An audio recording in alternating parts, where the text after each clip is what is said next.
ការទូតចិនថាមានប្រទេសមហាអំណាចធំមួយកំពុងឆ្លក់វង្វេងនឹងផ្នត់គំនិតអ្នកខ្លាំងចង់ធ្វើអ្វីក៏បានក្រចិននិងអាមេរិកទៅព្រមព្រៀងគ្នាបន្ថយពន្ធបណ្ដោះអាសន្ន90ថ្ងៃវ៉ាស៊ីនតោននៅថ្ងៃអង្គារទី13ខែឧសភារដ្ឋមន្ត្រីបរទេសចិនបានលើកឡើងថាមានប្រទេសមហាអំណាចធំមួយកំពុងតែឆ្លក់វង្វេងនឹងគំនិតអ្នកខ្លាំងអាចធ្វើអ្វីក៏បានតាមអំពើចិនខណៈដែលជាសម្ដីហាក់មានគោលដៅទៅលើសហរដ្ឋអាមេរិកមួយថ្ងៃបន្ទាប់ពីទីក្រុងប៉េកាំងនិងទីក្រុងវ៉ាស៊ីនតោនបានប្រកាសពីការបញ្ចុះមកវិញនៅការដំឡើងពន្ធយ៉ាងខ្ពស់សងសឹកគ្នាទៅវិញទៅមកនេះបើតាមការចេញផ្សាយដោយទីភ្នាក់ងារសារព័ត៌មាន AFP ថ្លែងក្នុងអំឡុងកិច្ចប្រជុំនៃវេទិការវាងចិននិងក្រុមប្រទេសមកពីតំបន់អាមេរិកឡាទីននៅទីក្រុងប៉េកាំង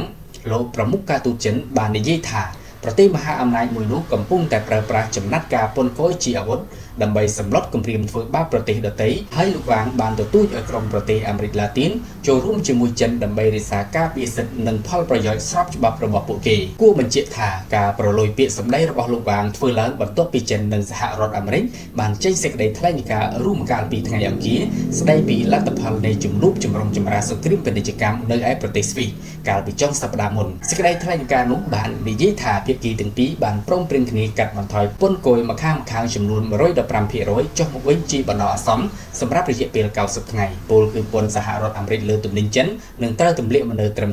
30% ខណៈពន្ធចិនលើទំនិញអាមេរិកថយមកនៅ 10% ការព្រមព្រៀងគ្នានេះនឹងចាប់ផ្ដើមអនុវត្តនៅថ្ងៃទី14ខែឧសភា